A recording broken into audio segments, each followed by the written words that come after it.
Okay, now we are live. Okay. On behalf of SBLP, I would like to thank Robert Atkey for kindly accepting our invitation, and Paulo Torres for making contact with him. As Paulo makes this invitation, he is going to lead the section. Paulo, please do the honors.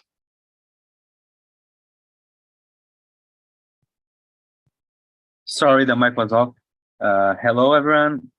I would like to welcome you to SBLP 2022, the Brazilian Symposium on Programming Languages, and welcome to the keynote presentation. Dr. Atkey is a senior lecturer at the University of Strathclyde in Scotland.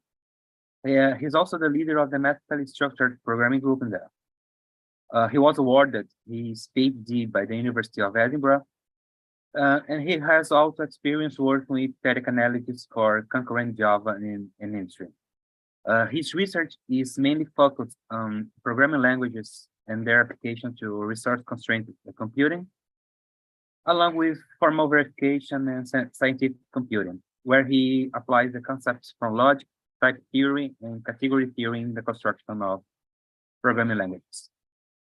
Today, he will be presenting a talk entitled Dependent Types in Polynomial Time, where he'll describe the use of an extension for dependent type systems that allows to specify the property of polynomial time within the type system for the construction of that. So once again, we would like to thank Bob very much for accepting our invitation for this keynote presentation. And it's our pleasure to have you here. So Dr. Atkey, the floor is yours. You can start. Okay, thank you, Paulo. Can everyone hear me? Right, so I'm just going to risk everything by sharing my screen.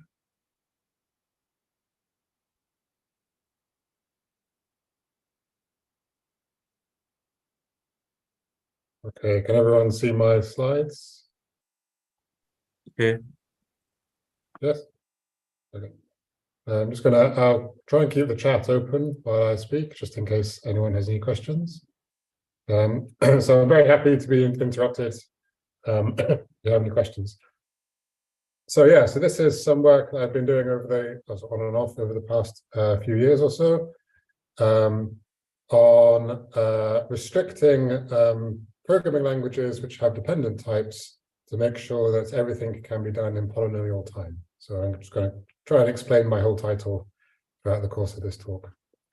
So first off, thanks to Paulo and Cristiano for inviting me to give this talk. It's very nice, and I wish I could come to Brazil in person. I've been once before. That was over a decade ago now. So thank you for the invitation. Okay. So I don't know how much everyone in the audience knows about dependent type theory, but it's a sort of a system which has kind of two faces. It's both a programming language, or dependent type theories in general, are both programming languages and proof languages. So the idea is that we can write programs using this dependent type theory. So this sort of ranges from you can, but it's not recommended in some systems like Agda, well, it's getting better, and all the way over to Idris, where it's more like this is the main idea behind the system. You should be able to write programs in it and run them. It actually comes with a proper compiler. But the really nice thing from a sort of research point of view is that it's also a proof language. We can reason about programs in the same system as we write them, and then we can use the programming abilities in order to do the proving as well. However, there is a limitation, and the limitation is that we can only reason about the extensional behavior. So that's the behavior in terms of the inputs and outputs of the system. So we can say, if the input looks like this, then the output will look like this. And if we want to reason about any kind of intentional behavior, so that's things like how long does it take to run, how much memory does it use, then we're forced to completely change the way we work and sort of talk about embeddings of the language, of another language, and so we can describe its machine model and so on, talk about these intentional properties like time complexity or memory complexity. So just to give a bit of background on how these languages work. So I'm assuming everyone's sort of roughly familiar with functional programming languages. So let's imagine we have a functional language where we have a function that's called sort, and it takes a list of integers and gives you back a list of integers like this. And the nice thing in a dependently typed language is we can also write down the statements as types of the properties of this function. So for example, the fact that sort sorts says, and we read this as for all x's, so for all input lists called x's, then the output, so the result of sorting x's is sorted. And of course, this is not quite enough to be a proper sorting algorithm or sorting implementation. We must also know that sort preserves the elements. So for all x's in the input, then the output sort x's is a permutation of the input list.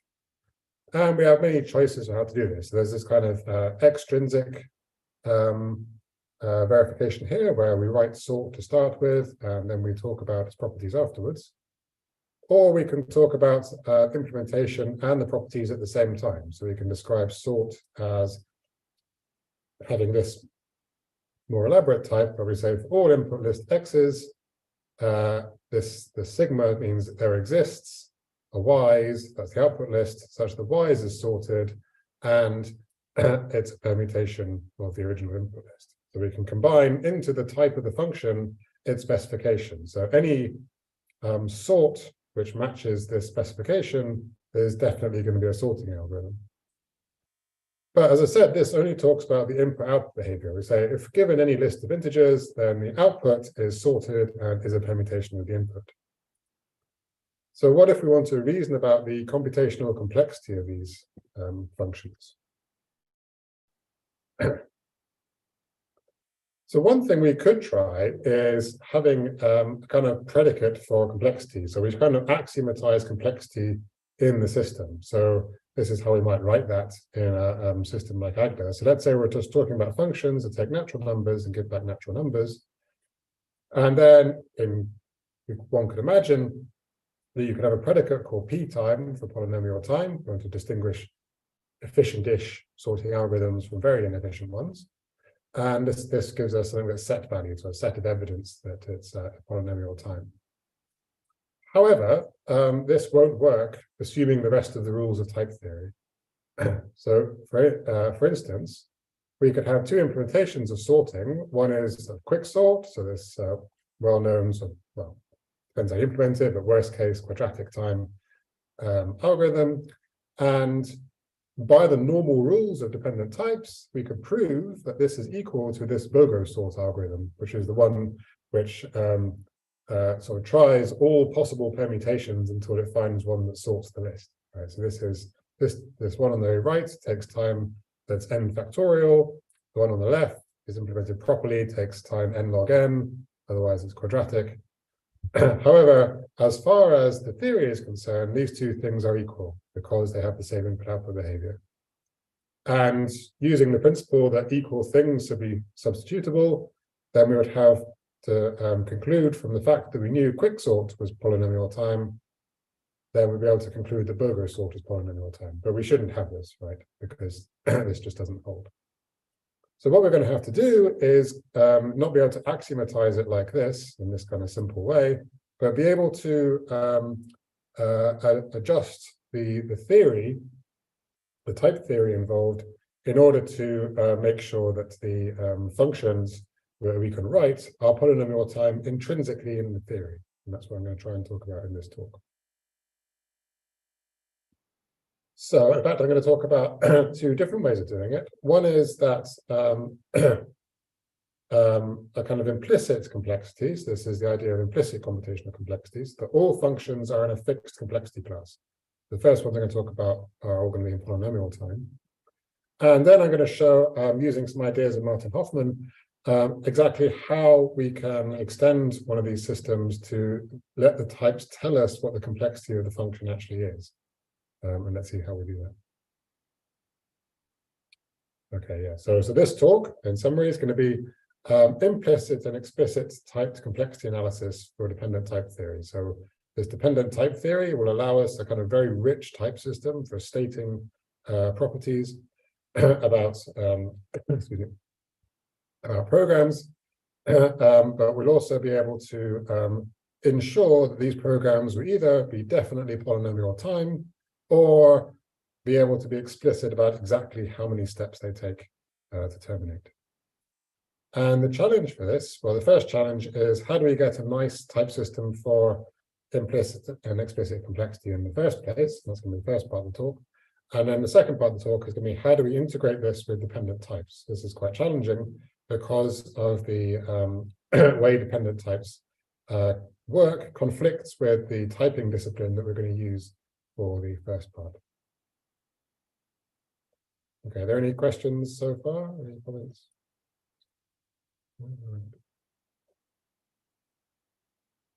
So first I'm going to talk about two different ways of getting polynomial time and try and convince you that they work and that they're quite sort of reasonable to program in. So one thing, if you know about other kinds of computational complexity, so computational complexity is usually done in terms of or introduced in terms of Turing machines or some very low level kind of model of computation where we count the steps.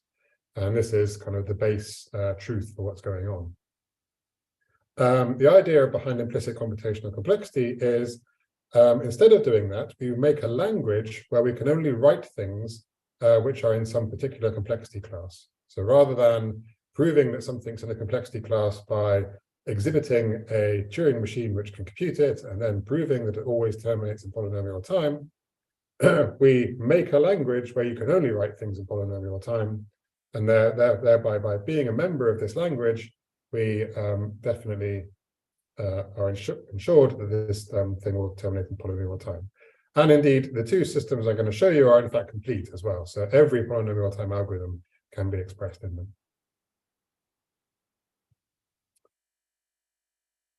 So first, I'm going to sort of say what the requirements are. So what I'm going to do is start with a simply typed system, so that's with no dependent types. And they're going to require that it's an extension of typed lambda calculus. And in particular, it's higher order. So this is what makes it sort of a bit more challenging than than just sort of saying it's a restriction of a simple programming language, because we're allowed to pass functions around, and these functions themselves may contain sort of replicating behavior, which may get up to higher complexity classes.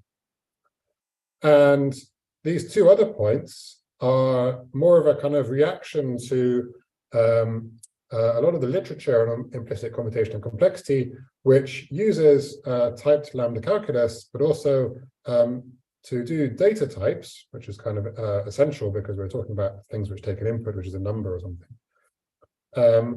They will encode those data types using Church encodings. This is where you encode something just using plain lambda calculus, if you like. And then the entire system is just entirely just a lambda calculus. There's no other kind of constants or primitives.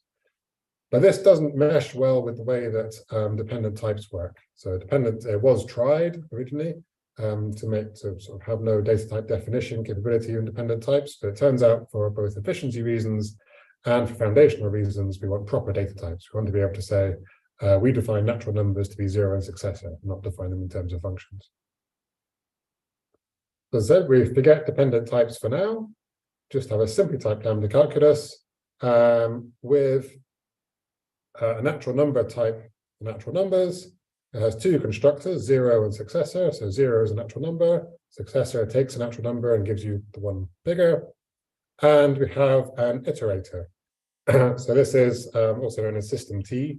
Our good old system T is kind of the basic lambda calculus with just the ability to iterate over natural numbers. So this iterator, we give it the 0 case, we have to get some A, have a successor case that's given the A from before, gets us the A from after, gives us back the A from afterwards, and for any natural number, we can generate an A by iterating, where we start with the MZ, then we iterate the MS as many times as we need for the natural number, and we get back an A at the end. So this is the same as a fold over the natural number type. So assuming we start with this calculus, then it's very easy to get exponential, in fact, even larger time. So there's a little program that does that. If we, using higher order functions, we make an iteration which starts from the successor and then n times duplicates that successor. And it's not too difficult to show that this function computes 2 to the n, because it takes the n and it doubles this successor every time. So this is exactly the kind of function we want to prevent anyone from writing in our system, right? We want to prevent this kind of function from being written, but we still want to be able to iterate over natural numbers, because otherwise we won't be able to get anything done, or iterate over any other data structure as well. So we can look at this for a bit and think, what are the problems this function has that's actually allowing us to generate this exponential time behavior? So the first one is this duplication of the higher order value f. So as I said, the problem with higher order functions is that they sort of contain some resources of their own. And so these ones, if you like, both contain, if you imagine in the first step we get a successor, then in the second step we get 2 successors, and they contain the ability to make more work for the rest of the system. And this is what's causing the extra behavior. Along with this is the ability to construct new numbers. So if we allow kind of the values which are hidden inside higher order functions to be duplicated, then we get kind of duplicating time behavior sneaking in, being duplicated and being hidden in the closure, if you like.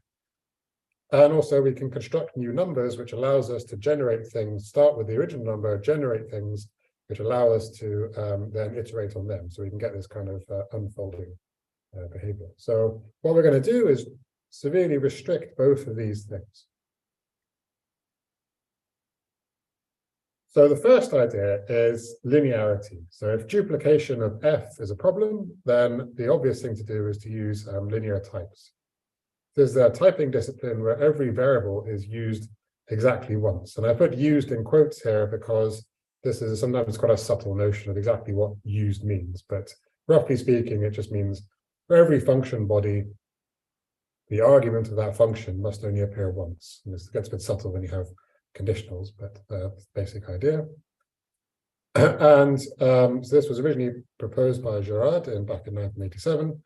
And the nice thing about this is that it actually leads to a kind of decomposition of the different type formers that you usually get in functional programming languages. So I'm going to use this as our standard is lollipop notations, so A, lollipop B. These are functions that use their argument exactly once.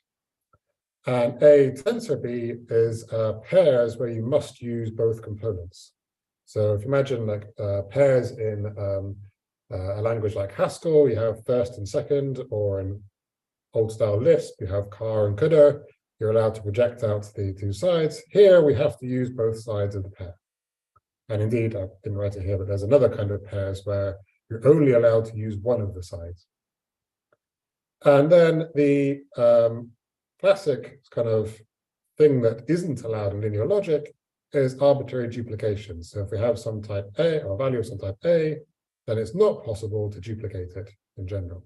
And so this is, so imagine now A is the type of this function f, then there is no function that we can write which will duplicate this function for us. And I just want to say that using linear types was long a dream of making efficient functional programming a reality, pretty much ever since Girard published his original paper. And is now seeing use in industry in the Rust programming language for safe memory management, because this allows us to talk about unique pointers to things in memory. Okay, so if you use linearity, then this allows this function because this f is used twice here, right? So everything else is linear, but this f is used twice. However, this doesn't sort of free us from exponential time, just having linearity. The fact that we can do iteration on natural numbers is extraordinarily powerful. And in fact, even with linearity, the linearity enforcement, we can still write this duplication function. So I said 2 slides ago that in general, there's no function that goes from A to A tensor A. But just from the fact that we can do iteration and we can construct new numbers, we can take any natural number, iterate on it, and we get, assuming we use pairs, we get back, we start with 0, 0, when x is 0, and then we sort of build up 2 numbers in parallel to generate 2 new numbers. And notice everything's linear here. We've used both sides of this pair, even though it's a tensor product pair. So this is completely legitimate under this linear typing system. And now, well, we can write an add function that adds 2 natural numbers together. We can write a multiplication function using duplicate and add. And then we can write an exponential function using duplicate and multiplication. Right, so we can build up this thing, and we can sort of even go even further. And so we get at least exponential time still, even though the system is linear and prevented our original function from working. So if we add another constraint, which is that we disallow constructors in our language, then we can't write this duplication function, nor can we write add or multiply or exponentiate. So what we're going to do now is take this nat type and split it into 2 different kinds of natural number that the program is allowed to use. We have an iterable nat that we're not allowed to construct, but it has an iterator. So there are no constructors of this type, so you can't call 0 or successor to make new ones. So all of the natural numbers we're allowed to use of this type must come from the input. So this is the input is allowed to drive iteration. And then we could also have a non-iterable nat. So it's nat with this kind of empty circle showing that they're kind of hollow in some sense. So these are natural numbers that are not allowed to drive any kind of iteration. So these are constructible. We can have a 0. Oh, sorry, there should be a little circle here and here and here. So these have a 0 and a successor, and we're allowed to do case analysis on them. So we're allowed to find out whether or not one of them is 0 or it's a successor, and we get back the predecessor in the successor case. But note here that this doesn't give us access to any kind of A before. All we're doing is looking at the number and asking, are you 0 or are you successor? So we're allowed to do case analysis, but we're not allowed to iterate on it. So these numbers are kind of, they don't have any fuel which powers the computation. So the iterable nats have fuel which powers the computation. The non-iterable ones are just pieces of data that we can look at, but they don't allow us to push the computation through.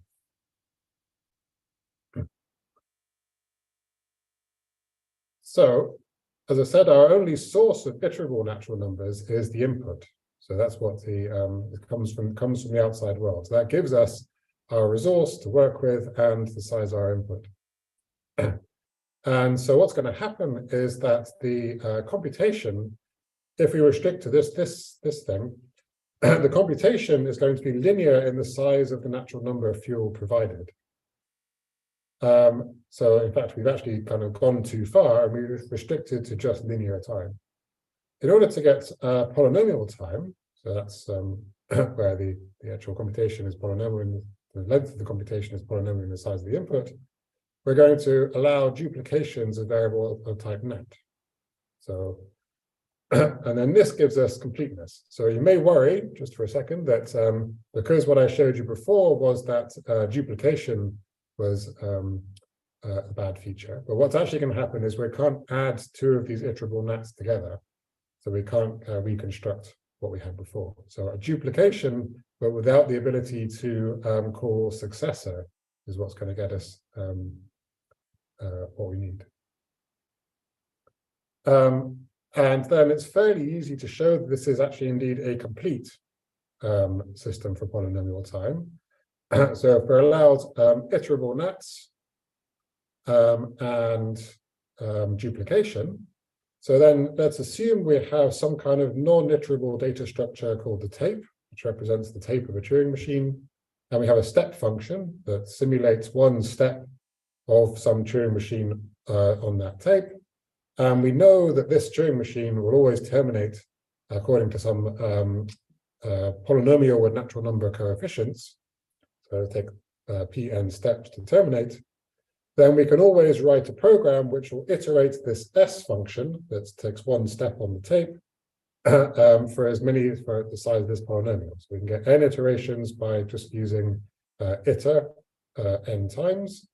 And then because we're allowed to duplicate natural numbers, so we can use this n twice here, we can get n squared iterations by nesting the iteration construct, and we get n to the I iterations by nesting it as far as we need.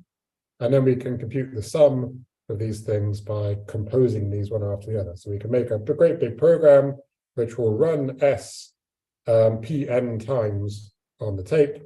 And then we take in the size of the input as an iterable natural number in the initial tape. And we use that to run, to sort of simulate the Turing machine for n steps. So if we have a Turing machine which is guaranteed to terminate in polynomial time, then we can run it in this language, and that shows that this language is complete for polynomial time. Okay, so this system works, but has quite a severe restriction because everything is restricted to being driven by just iteration on natural numbers. And always have to be natural numbers which came from the input as well. So this is quite a restrictive way of programming, and actually quite tedious if you actually try it. And you end up having to sort of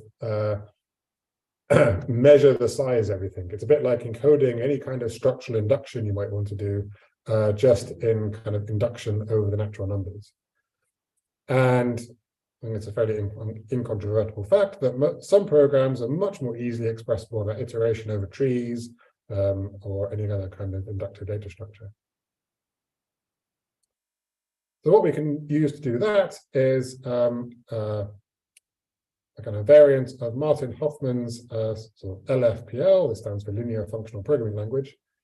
And the key principle here is a kind of conservation of iterability. So rather than the previous system I showed you, where the natural numbers were this kind of the source, or the iterable natural numbers were the source of all iterability, we're allowed to kind of trade iterability around using this special type of diamonds. So a diamond represents a chunk of iterability. And this means that if we have a diamond, we can use it to construct a natural number. So we have to pay a diamond to get a 0. And if we have a natural number and a diamond, then we can take the successor. So every time we use a constructor, we have to pay a diamond. But we get the diamonds back when we do iteration. So in this typing rule, this shows that the 0 case, we get the diamond back in the context. And similarly for the successor case, we get the diamond back in the context, as well as the result of doing the computation on the subterm. And the nice thing about this is it extends easily to other data types. So we just have each constructor, we just add an extra argument, which is a diamond. And because we get the diamonds back when we do an iteration, we can say if the input's a natural number and we get the diamonds back, we can use that to build a tree or something which then can be passed on to later parts of the computation, which are then iterable, unlike the previous system where iterability was confined to just our input. One key thing to notice here is that the way these diamonds are handed out, what's accessible in MS will only be the diamonds which are recoverable from the kind of the lower part of the induction, if you like, what we get back from the smaller number, plus this diamond here. And this will restrict us to polynomial time because the amount of computation we can do in the step case is restricted by the size of the natural number we're doing at that time. And indeed, this is how this sort of plays out in practice. So again, if we assume we have a step function that goes from tapes to tapes, that's one step of the Turing machine, then we can actually build up sort of binomial coefficients of numbers of iterations.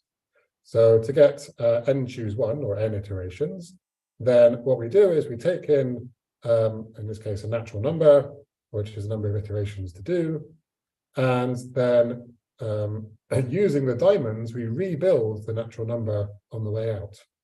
This allows us, so instead of the duplication, we pass through the natural number through the computations. And then the point is that in the step case, we have a diamond that's building a new successor, but we also have the natural number rebuilt as it is. And this natural number is itself now iterable. So we can nest these iterations here in the I2 case. So in this step case, we do it 0 times.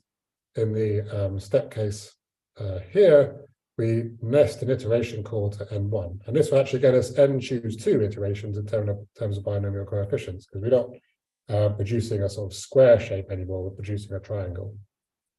And then we can get n choose 3, n choose 4, and so on. And indeed, we can get an n choose k iterator for any k. And we get the original number. So this number here, this nat gets passed through as an output. And that means we can chain together all these functions to get any polynomial which is expressed using binomial coefficients. And since binomial coefficients are an alternative basis for polynomials, this allows us to express any polynomial. So again, we get polytime completeness with a much more expressive programming language. So notice here that expressiveness is just about whether or not we can simulate a polynomial time Turing machine. But in terms of actual programs that people want to write, they don't want to write them as Turing machines, they want to write them as nice functional programs about trees. So those two systems were implicit computational complexity. And we can actually go on to talk about explicit computational complexity by making more use of the diamonds. So there's diamonds that were traded around, allowed us to keep a control of the amount of iterability which was used in the system. If we reinterpret the diamond as literally the cost of a step of iteration, and we sort of think of the machine as kind of coin operated, or well, some kind of weird economy where people trade in diamonds, every time you want the machine to take a step, you have to pay a diamond. Then we can do this in a very nice way by taking Tajan's idea of amortized complexity analysis. So rather than paying as you go, if you like, you can pay up front by storing the costs of the iteration inside data structures. So how does this work here? So if we build a NAT by requiring diamonds, so again, we have to pay a diamond for the 0, and we have to pay a diamond for the successor.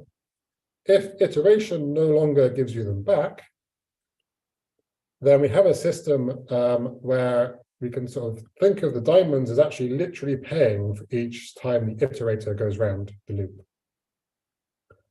And this gets us back to linear time again, because of course, we're linear in the number of diamonds we start with.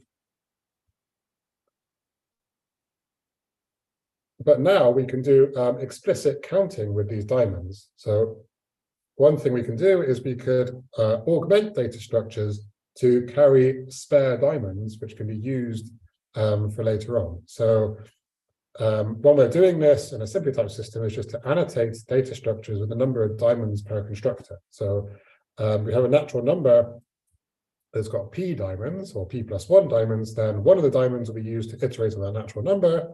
But then we've got p diamonds for every step in order to do more work. And then we can sort of talk about things like duplicating these natural numbers. So the underlying natural number is just copied, but the kind of potential stored with it, in the same idea of amortized complexity, the potential stored with it is sort of split between the two sides. And then Martin Hoffman and Stefan Jost used this idea along with using linear programming to infer what the p's ought to be. So one can take a simply typed program, it's actually first order in their case, and annotate it with these p's everywhere, roughly speaking, and the type checking gives you a system of linear constraints that you can infer what these p's ought to be and give you an overall time bound on how long the program will take to execute.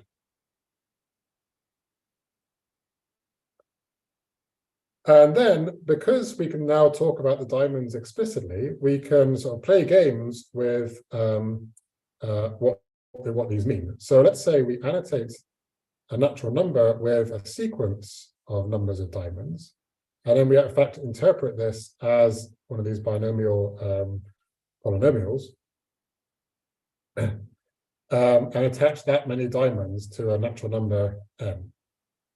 And this allows us, well, with quite a complicated iteration rule, which I'm not going to explain, this allows us to recover actually polynomial time in the same way as the completeness proof worked before. So you can think of this as the different layers of nested iteration getting different amounts of diamonds.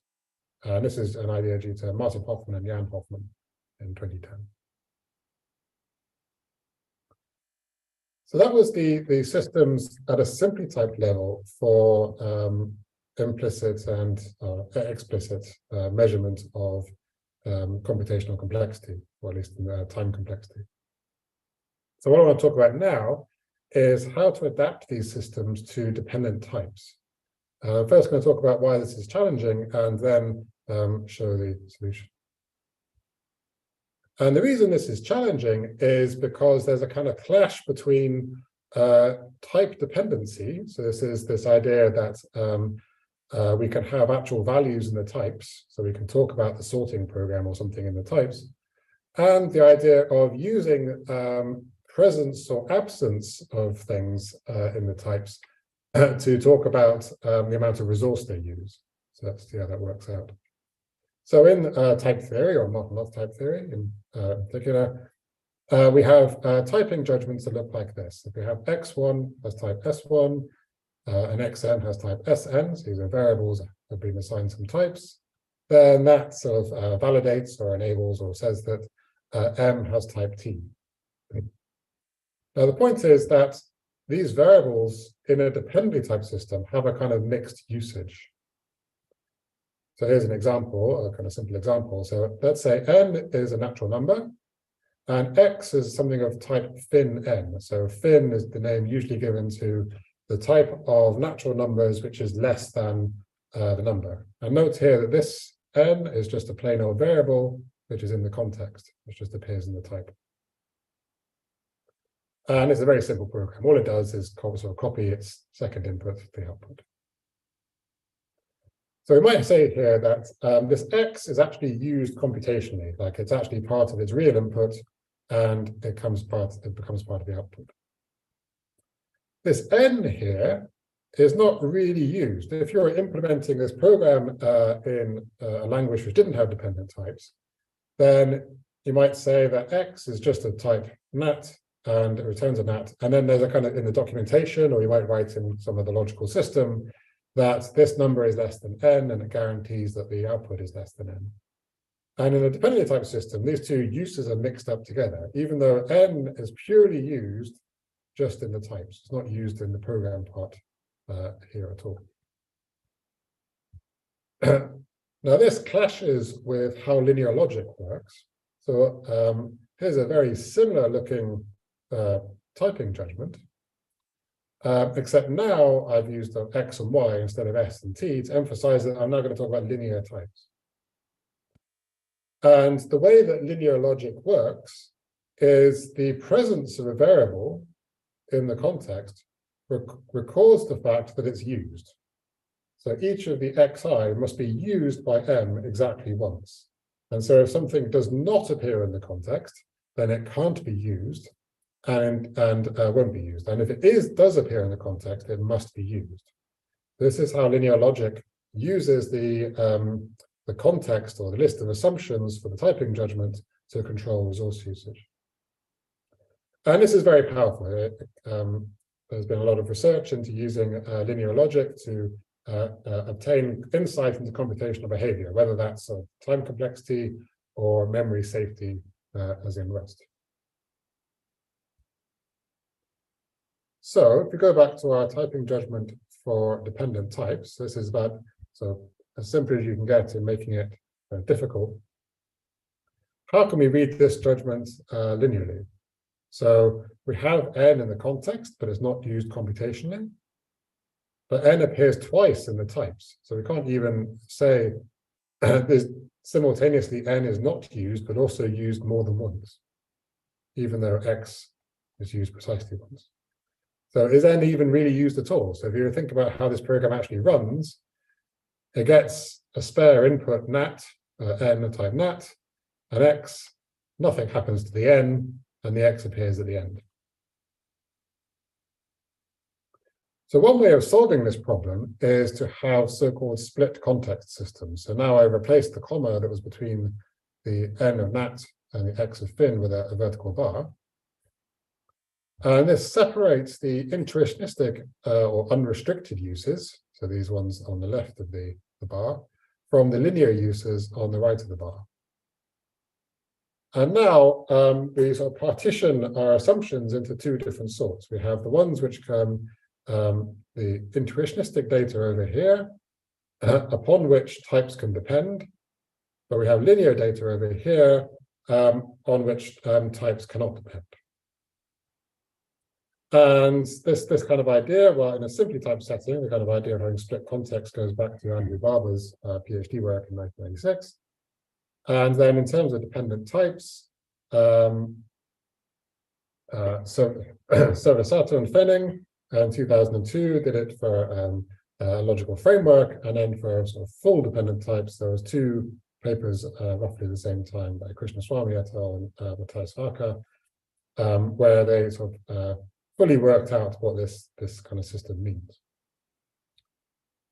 But what we want to do is be able to freely mix dependency and linearity, because we're going to have natural numbers which have to be treated linearly because they contain iterability, being mixed up, but we want things to be able to depend on them because that's how we want to state properties about our system. About our programs, sorry. So one way out of this is so-called quantitative co-effect calculus, or co-effect because we're annotating things on the left-hand side, where they're called co-effects, rather than the right-hand side, we think monads in Haskell or something, where it's an effect. And quantitative because these rows, which have annotated each of the variables with here, are taken from some semi-ring. That describes how many times or how, in what way we use this variable. So the idea now is that instead of saying, oh, here's a variable, we just use it. And in Martin-Loth type theory, we're a bit vague about how we use it. Or linear logic, we say we're using this exactly once. We're now allowed to quantify exactly how we use this variable. And just being a semi-ring is kind of the minimal structure we need to talk about how many times something's used. So a semi-ring has a 1, which says it's used. We have a 0, which is quite important, which is going to say we're not using this, but it still appears in the context.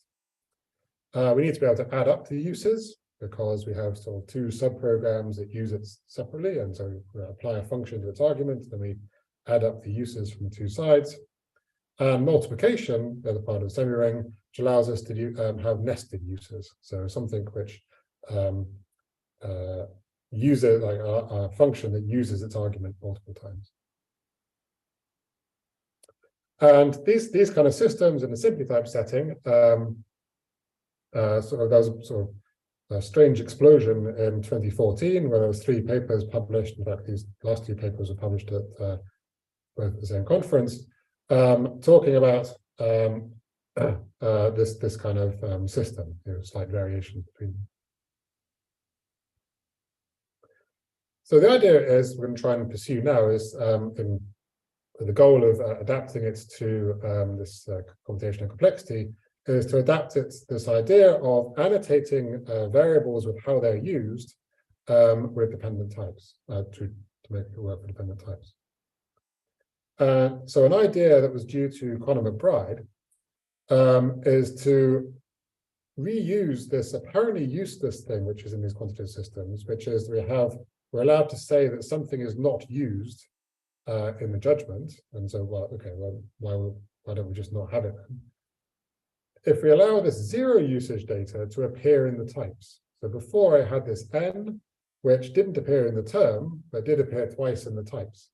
And so if we annotate that thing with 0, then we accurately say that it's not used in the underlying program, but it is allowed to be used in the types. And also, as a kind of trick, we solve this problem of, oh, it's used twice, because if something is used in the types, then 0 plus 0 is equal to 0. So it kind of gives us this little closed world where things accounting for things which are used in the types.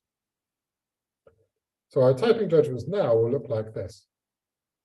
We have our variables, which are annotated with row 1 to row n. That tells us how these variables are used by the program m. And the final thing tells us what we're constructing this program for. And the sigma is restricted to just being 0, 1. So if sigma is 1, then we're actually constructing a program to be used in the real computational world. So this is actually something which is going to run, if you like, it's what can be compiled and run. If it's 0, then it just lives in the type world, and it's just something that happens at compile time. I just want to say that in Connor's original system, allowing arbitrary row here, which gives you a system which appears very nice, but you actually get a system where substitution of terms is inadmissible. Kind of no problem. And then a key rule is that any program which is in the real world, so the sigma equals 1 world, can be converted to 1 in the sigma equals 0 world. If we sort of zero out all of the assumptions as well. So imagine the assumptions in the gamma on the top line sort of record how m uses it, how m uses these variables. In the 0 world, every assumption is used 0 times for computational purposes. But this rule, the zeroing rule, allows promotion to the type world from the sort of the real world. So this allows us to talk about programs that we write in the types. So yeah, so it means that every term has a kind of extensional counterpart. So if you imagine things on the top of the line are programs which have some kind of computational content, then the things on the bottom are things which we can talk about at compile time, we can contemplate, if you like, and they can be used to construct types.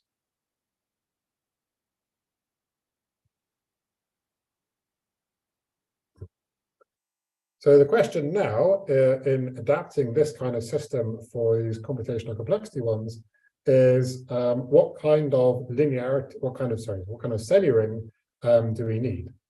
So one idea is this semi-ring for affine linearity, where we categorize uses as either 0, 1, or many, omega. Ordered like this. So if we're allowed to use something many times, we can use it once, and if we can use it once, we can use it 0 times. And these are the operations which sort of make sense for us kind of 0, 1, many kind of counting system. However, this doesn't work because this would allow us an unrestricted sort of linear logic style bang modality, which would allow us to duplicate anything which is of type omega. And this would actually allow us to write sort of pure lambda calculus programs which wouldn't terminate in polynomial time. So this system doesn't work. But we can use a system where we have strict resource counting for our semi-ring.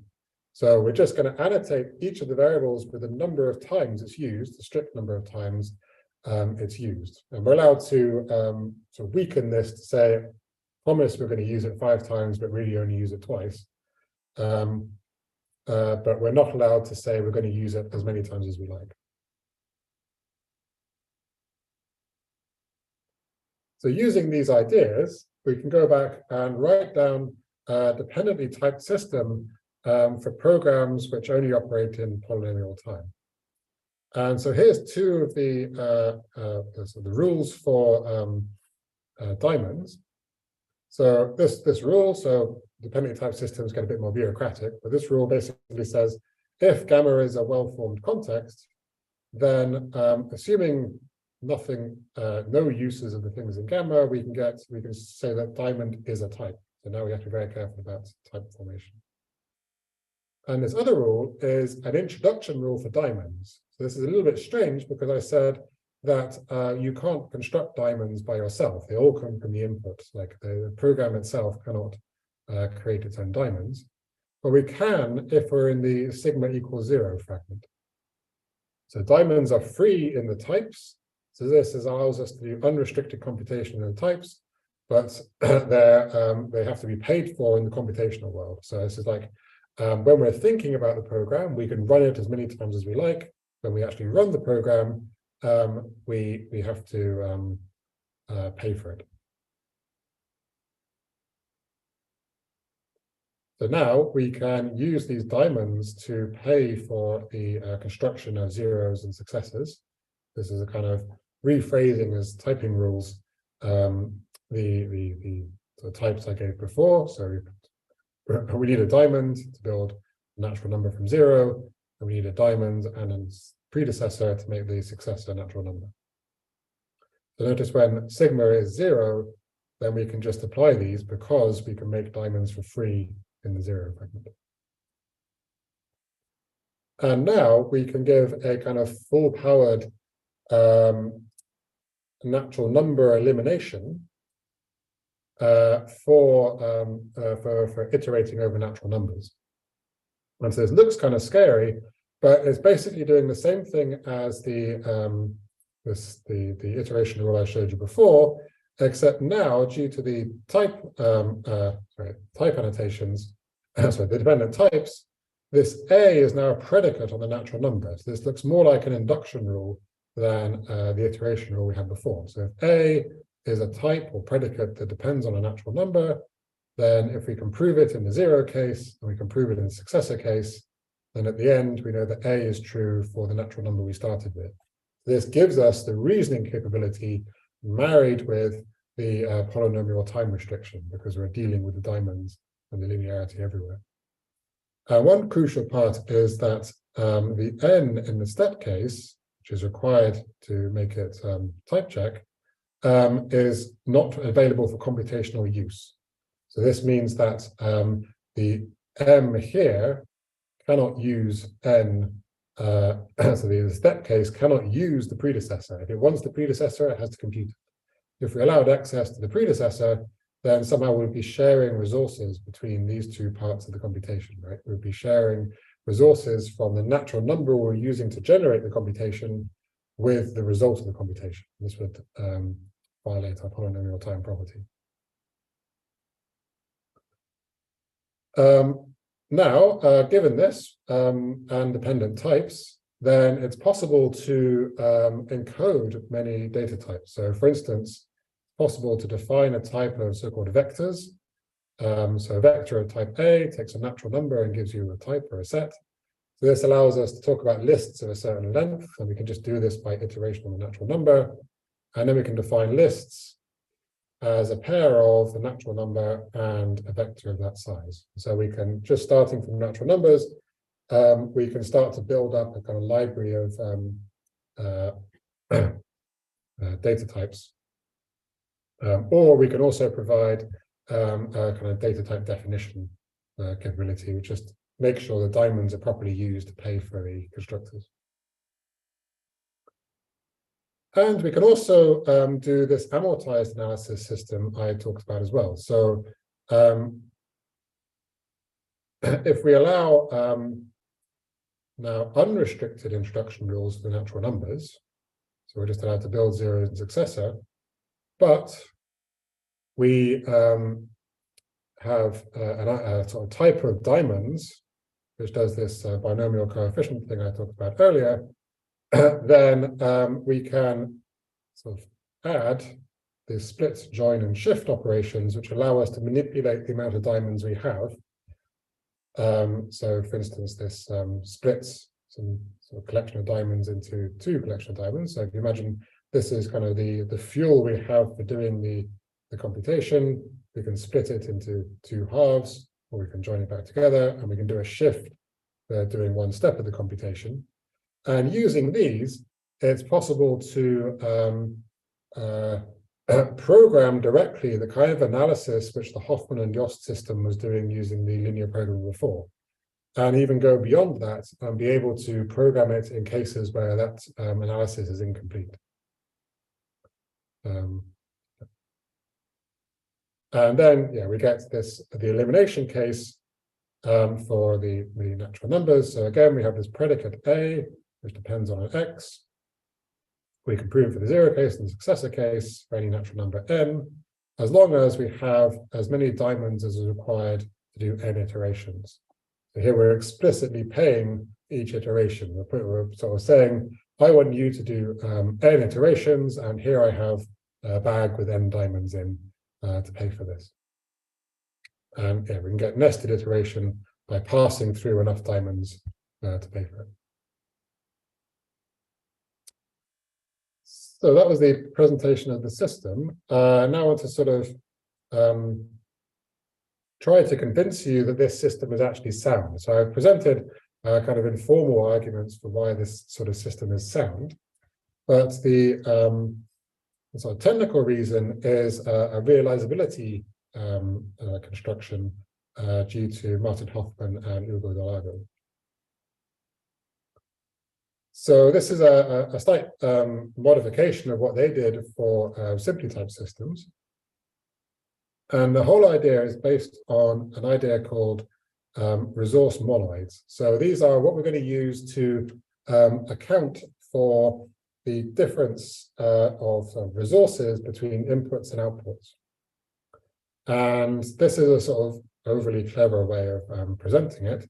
So if we let n augmented with minus infinity be the set, if you like, with natural numbers with a negative infinity, and ordered in kind of the natural ordering with negative infinity at the bottom, then we can think of this as a strict symmetric model category. And then the overly clever way of presenting what I'm going to say is that resource monoid is a n negative infinity enriched strict symmetric model category. But what does this mean? So the way I'm going to measure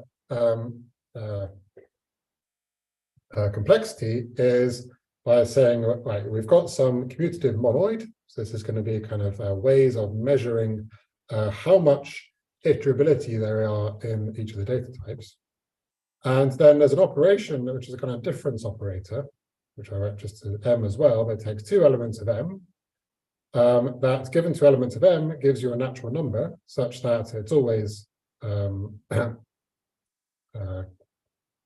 than zero if we just go from something to itself. So imagine this as we start with resources alpha and we end with resources alpha. And so we get kind of residual zero. And yeah, so it's the kind of the difference between alpha and beta. We start with alpha, we go to beta, and the natural number we get out at the end is the amount of fuel we get. And we need a negative infinity to say sometimes it's not possible to go from alpha to beta.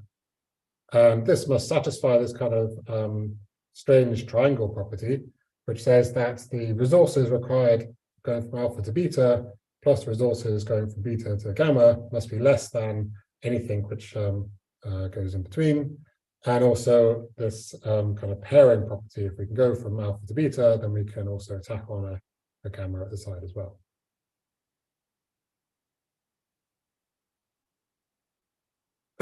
And this set of axioms looks kind of mysterious at first, but the easy model is that we just take the amount of resource we attach to things to be the natural numbers. This is like the number of steps or the number of recursion steps that he'll be counting with.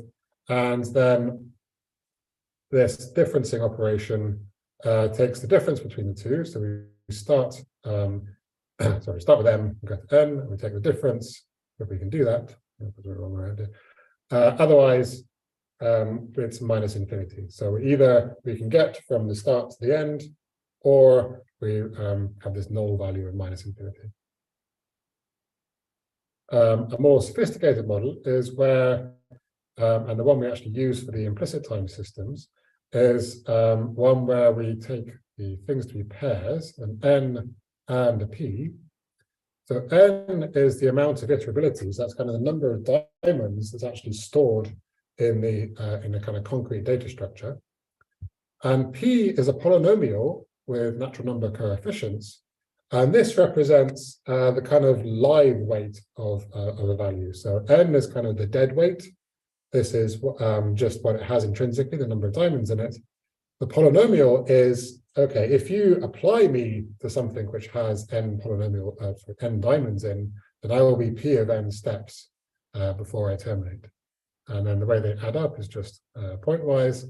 And then we have this quite complicated differencing thing that basically takes the difference of the two polynomials given the amount of steps left at the end.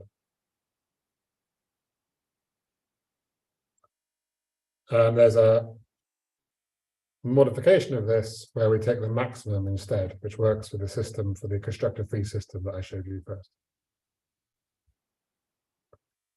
Now, in order to show soundness, we're going to need some kind of cost model. And so let's assume something like where we've got expressions E in some low-level language, and then given some environment eta, it'll take k steps to reduce to some value v. So we need this k here to actually count the number of steps. And now, what we're going to do is interpret every type as a pair of a set x and then a ternary relation which relates resources from our resource monoid, values from our underlying machine model to values in the set. And so this allows us to sort of say that, let's say the natural number 5 is represented by the encoding of 5 in the machine model and the amount of resources, like 5 diamonds, associated to it. So this allows us to balance up number of diamonds, the actual implementation, and the intended kind of meaning in one definition. And then a function or a judgment that takes the input x and gives us y is interpreted as, well, an actual function that we use for kind of the extensional behavior. So this allows us to reason about the input-output behavior, plus some expression in our low-level machine language, E, and an amount of resource which is associated with this function, such that for any resource in the input, any value, like low-level machine value, and extensional value x, such that this resource and this low-level value realize the high-level value, then there exists a final amount of resource, a number of steps, and a final value, such that running the implementation of this function E on input V concludes in V and K steps. We get V prime with resources beta realizes the output of the function, and the number of steps taken is less than adding up the input with the function's intrinsic resource and sort of going down to the output beta. So this sort of rather complicated looking definition allows us to, when we plug in these different resource monoids, will allow us to conclude that every function terminates in polynomial time, because in the definition where the this m was defined in terms of difference of polynomials, this beta will be 0 at the end, and so we'll find out that k is less than p of the some polynomial p of the number of steps in alpha. And then just to show how to sort of interpret some types in the system, so the diamond type, this underlying set is just the one-element set with kind of token value in it, and then a diamond is realizable when the number of resources is greater than or equal to 1. In LFPL, we have the polynomials p, and we sort of check that these do the right thing. And in the constructor-free system, again, a natural number is represented by if we have enough resources to represent it. Okay, so that was kind of technical, that last bit, but I'm coming near to the end. Just want to talk about some related work. So There's been I'm mainly going to focus on related work that talks about mixing complexity analysis with dependent types. So there's been quite a bit of work on size types. So this is this idea that you annotate each type with with kind of the maximum size of the value inside it. So this was originally done by Hughes, Pareto, and Sabri for controlling sort of liveness in reactive systems. But it's been more recently used in AGDA by Andreas Arnold for controlling well-foundedness of recursion, because it allows you to talk about, we're always calling the recursive thing on a smaller thing. And it's possible to use this for complexity analysis. So you can, but you have to program the complexity analysis yourself by inserting kind of ticks into the system. And then you can use these size types as a way of getting enough information to count the number of ticks which are used. So then there's this system by Marco Gabarardi and Ugo Dalago on linear dependent types of relative completeness. What they do is have a quite elaborate dependently typed system for PCF style functional language. But these dependent types are only for counting the time used. We can't actually use them for proving any properties of programs as you would in a language like Idris or Agda or Coq. So interesting paper by Niels Anders Danielson for POPL 2008 that again does this kind of tick idea. So we insert ticks into the program that say this is where I'm going to use a step, and then uses dependent types to reason about the number of ticks which are used. And this is kind of semi-formal because there's nothing making sure you insert the right number of ticks. And then most recently, there's this paper, a cost-aware logical framework, or CAF, that was at POPL this year. And again, this is user-defined step counting, so you have to insert the number of ticks. There's no kind of intrinsic counting as there were in the systems I showed you. But the nice thing about this system is that it uses modalities to hide the step counting to recover the extensional behavior. So the problem when you're trying to use the kind of tick insertion idea to reason about independent types is these ticks now part of the behavior of your program. And in theory, you can write other programs which depend on like how many ticks have been taken so far. And the nice thing in their system is that through clever use of type modalities, one could always make sure that the ticks don't affect the actual behavior. They're only used as kind of commentary to measure the behavior. On the other hand, the user is given the responsibility of making sure that the right thing is counted. So they can't actually say this is polynomial time. They can only say enough number of ticks has been inserted, and that number of ticks is less than a polynomial. So in conclusion, I've tried to present to you some simple type systems for implicit and explicit complexity, and then show you, which is the new thing, is how to make a dependent type theory that only has polynomial time functions by combining linearity with dependent types. And I'm quite excited about where this can go in the future. So one thing I'm interested in doing is some kind of synthetic complexity theory. So this will be complexity theory without talking about Turing machines. So because now we can say this function or this set of functions is definitely going to be polynomial time, we can then start to ask, well, can we encode things like polynomial time reductions and so on? And I've tried a bit with this, and I seem to get kind of stuck on the kind of intentional nature of many of the arguments in complexity theory. So, for instance, to prove the Cook-Levin theorem about NP completeness of SAT, one basically needs to know that given a polynomial time thing, polynomial time function or polynomial time Turing machine, that you can actually get the code for it. This violates this kind of extensionality properties of type theory. But I think there's still interesting work to be done there.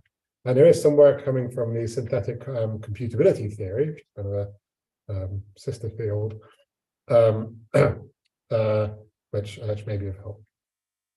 Another possible application is to verified cryptography. So often in verified cryptography, one models attackers' limited computational ability by saying they have to operate in probabilistic polynomial time.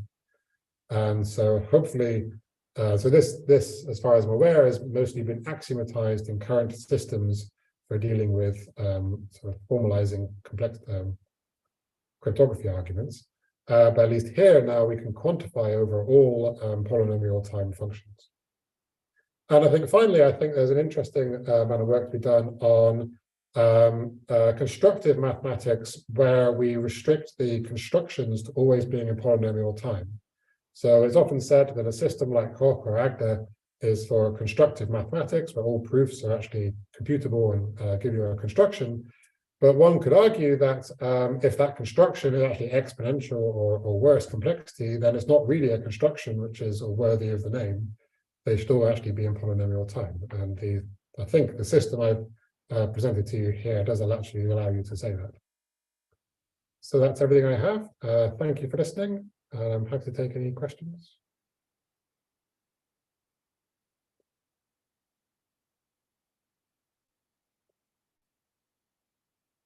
Thank you.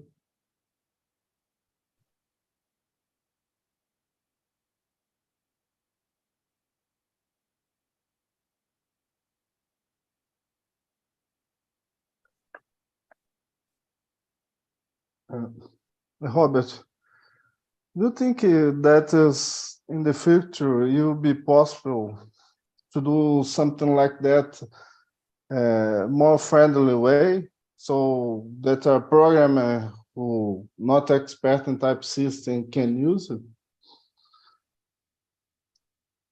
I hope so. I think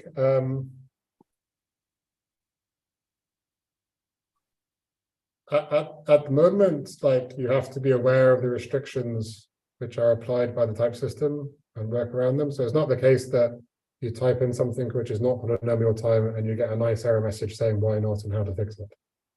You have to work around the restrictions of the system, which is one of the problems, I guess, with polynomial time. That said, with implicit computational complexity. That said, the work of Jan Hoffman on extensions of the amortized complexity thing, at least in a simply typed setting, have shown that you can take a reasonable chunk of normal OCaml programs and analyze them and sort of prove that they are polynomial time. So I think they took some quite large sections of the standard library and were able to automatically analyze them. Okay, thank you.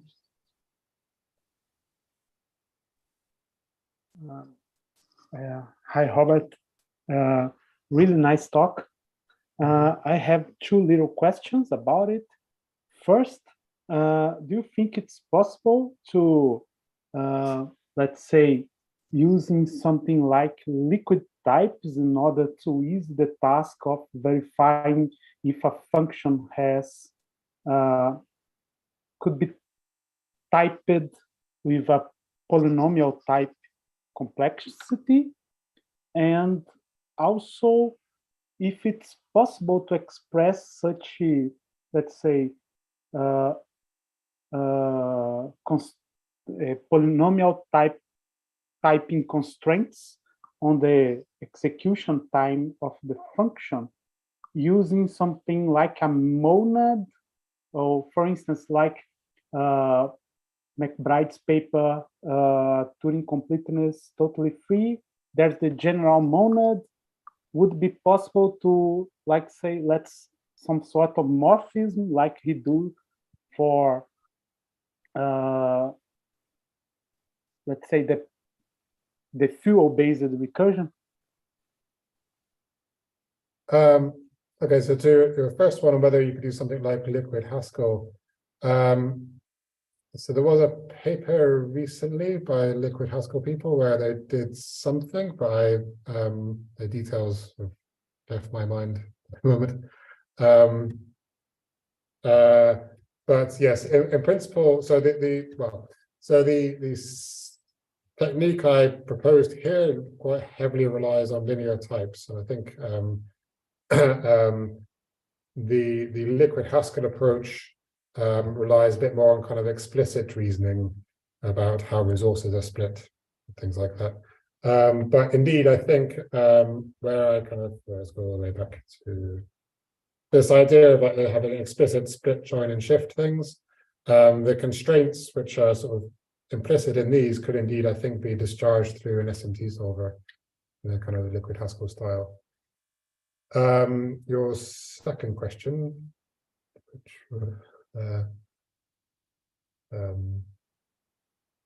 I'm sorry, I completely. So your question had two parts, and I completely blanked on what the second was. Oh, okay.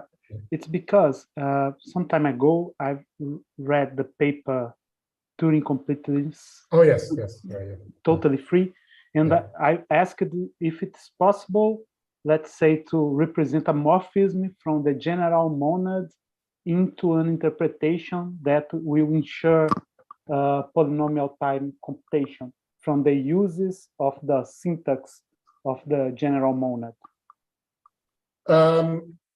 This is possible with the proviso that you either, well, so yes, there's a paper from a few years ago, I can't remember all the authors, but one of them is Max New, where they had a kind of annotated monoid, monad, where it captured the complexity class, captured the number of ticks. Again, it's one of these systems where you have to explicitly place the ticks in. And I think this is be true. I mean, so in Connor's paper, yeah, you explicitly record every time you use recursion, but it doesn't stop you doing any amount of stuff in between those recursion steps. So it sort of counts the number of times you call the function calls itself or calls it some mutual nested functions. But it's you need to, if you want to enforce that it's definitely going to be in polynomial time, you need to do something deeper into the system to actually stop people writing something which just takes a natural number and does exponentially many steps based on that number.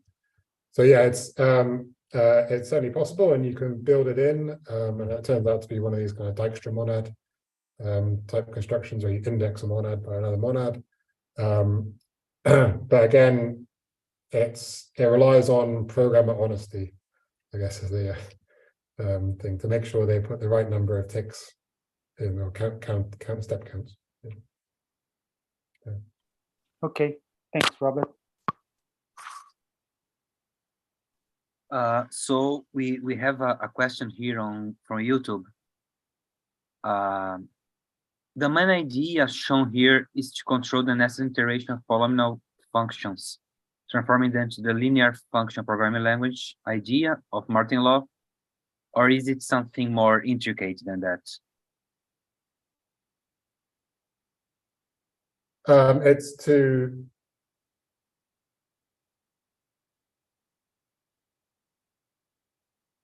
it's to restrict kind of Martin-Loff type theory so that you could only write polynomial time functions. But I sort of tried to say why it's not completely simple to do that. So you can also write arbitrary time functions in the types in order to reason about the polynomial time functions as well.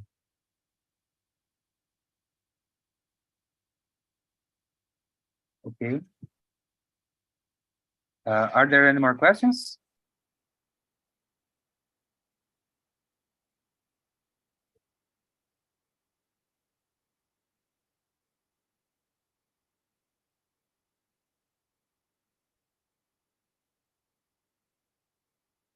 So I believe that this is it. Thank you very much for your presentation. It was actually really interesting. And Thank you very much for having me. Everything as well. now I'm gonna allow for Cristiano to make the final remarks for this session.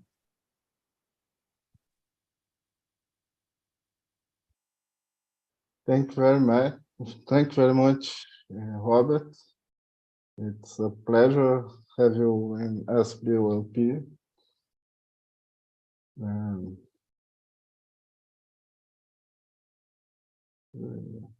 we will insert. You finish the section now.